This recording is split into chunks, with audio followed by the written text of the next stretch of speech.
Good afternoon, everybody. Actually, what I'm here to discuss today, like I already told you in my last class, is that whatever I'm telling you or whatever I'm doing here, please don't joke with them. My candid advice for you is to please share these videos. Whatever video I am posting online, please do well to share them. You might be helping somebody actually, you never can tell. So today, I want to show you how to calculate the number of protons, electrons, and neutrons. I'm going to give you a concise idea of how you can carry out these operations. So let's see how to find the number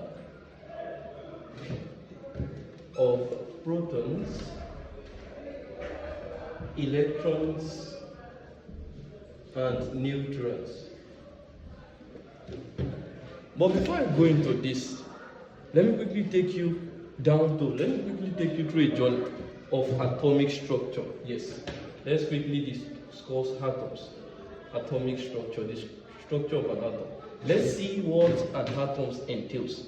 Are you aware that an atom is subdivided into two parts, which is the nucleus and the electrons, of which the nucleus of every atom consists of the protons and the neutrons. The protons, which are positively charged, the neutrons with no charge, and lastly, the electrons with a negative charge.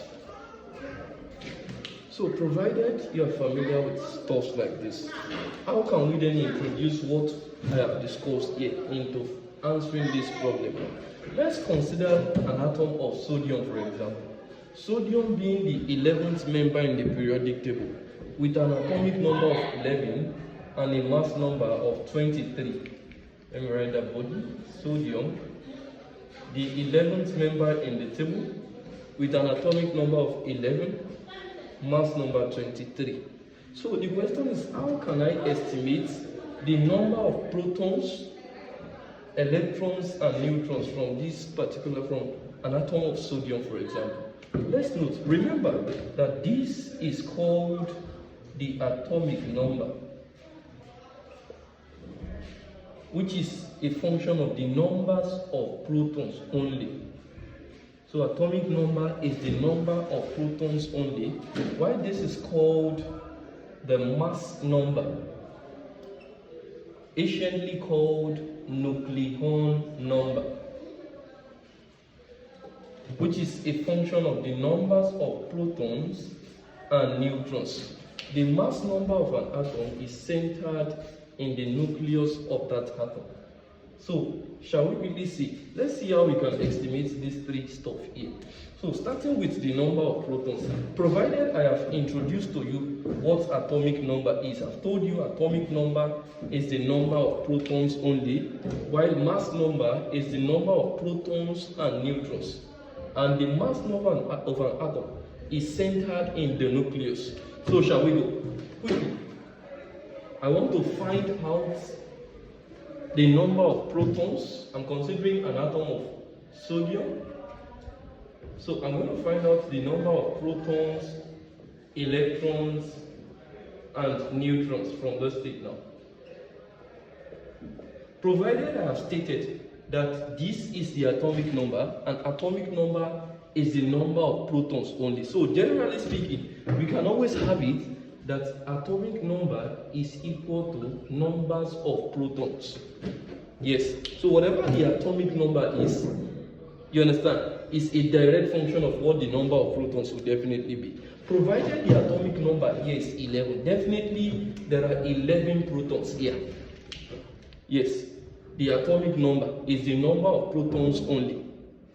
Now, how do I get the number of electrons? Provided I have gotten the number of protons.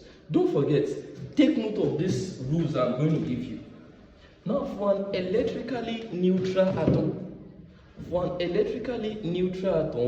the number of protons is equal to the number of electrons. Take note, that's for a neutral atoms.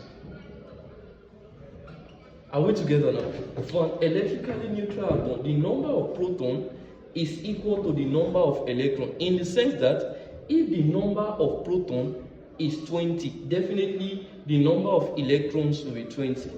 For example, so in one state I can say the number of protons is equal to the number of electrons and is equal to the atomic number. That's if the atom is electrically neutral. Now the question is, what do I mean by electrical neutrality? When do you say an atom is electrically neutral? I'm going to give you, take note, take a good look at this. Now what's the difference between this and this? How do you pronounce this?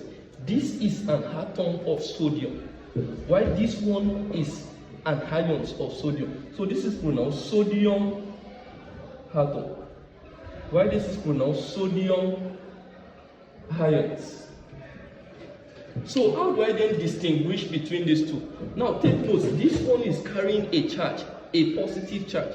Note before I go further that in chemistry here, plus denotes loss of electron or electron loss, while minus denotes gains of electrons. Are we together?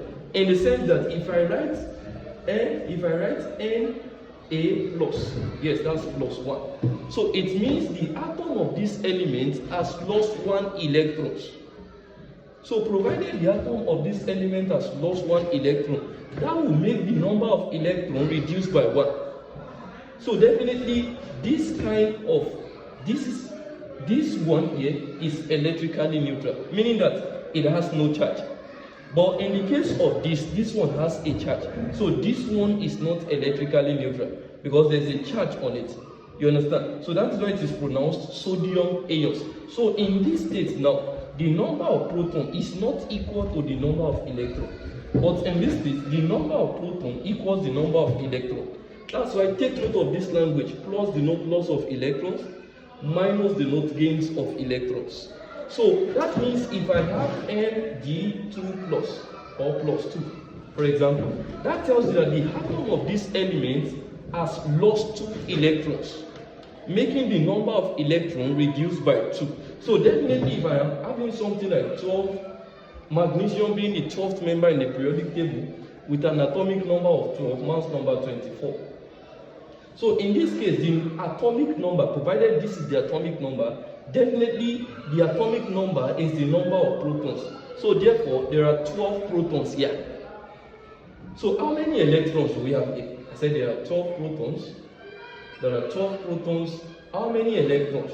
Remember, the number of protons should have been equal to the number of electrons if this atom was electrically neutral. But in this state, the atom wasn't electrically neutral. So, provided the atom is not electrically neutral, take note of what this language here means. It means the atom of this element has lost 2 electrons, making the number of electrons reduced by 2. Officially, this should have been 12. But because the atom of this element has lost 2 electrons, the number of electrons has reduced by 2, thereby making the number of electrons 10. And to get the number of neutrons, provided I have stated that this one encompasses protons and neutrons. To get the number of neutrons, just subtract the mass number and the atomic number. That's a 24 minus 12. And you'll easily get that. Now let me go back to this particular problem. Let me quickly do a finish of work here. So in this one, the number of electrons will definitely be 11, provided the atom is electrically neutral.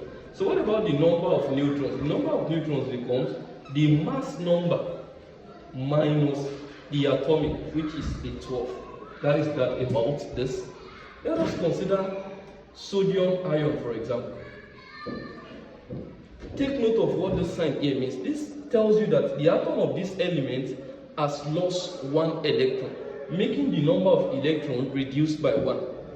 So definitely the number of protons in this case is likewise 11. So the number of protons is equal to the atomic number. Or rather, you can have it as atomic number is number of protons. Then how many electrons here? The number of electrons should have been 11. But in this state, it was stated. You understand? So telling you that the atom of this element has lost 1 electron, making the number of electrons reduced by 1. Thereby, making this particular element here to have 10 electrons. And the number of neutrons remains what we have actually done. That's 23 minus 11, which is a 12. Are we together? So you can actually, let's see, what if I have a chlorine? Chlorine is the 17th member in the periodic table with probably mass number of, let's say, 37. Let me use 37 for example. We have chlorine 35.5 and we have chlorine 37. So in this case now, how many protons does the atom of this element have? There are 17 protons. How many electrons? I've told you, minus denotes electron gains. That tells you that the atom of this element has gained 1 electron, making the number of electrons increase by 1. Officially, the number of electrons should have been equal to the number of protons. But then, this atom was not electrically neutral. Remember the rules. The rule says the only time the number of protons can be equal to the number of electrons is when the atom is electrically neutral. So therefore, in this case, provided the atom is not electrically neutral, proton will not equal electrons. So this one tells us that the number of electrons has increased by 1, making the electrons 18. And the neutrons, that's a 37 minus a 17, and that's a 20. So I don't think there's any problem regarding this. So shall we give this a trial? Let's see. What about if we consider aluminium? Aluminium is the 13th member in the table with mass number of 27. How many protons does the atom of this? There are 13 protons. How many electrons? Let me remove this. How many electrons? Provided the atom is electrically neutral, the number of electrons will likewise be 13. And the number of neutrons,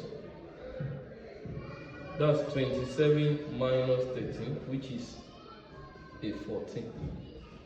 So, if you have any question, please do well to ask in my comment section. Then don't forget, please do well to share this video. You could be helping somebody. I've told you, if you know you are preparing for JAMB, WAHEC, GC, NECO, and exams like that, this is for you. Thank you very much for watching. God bless you.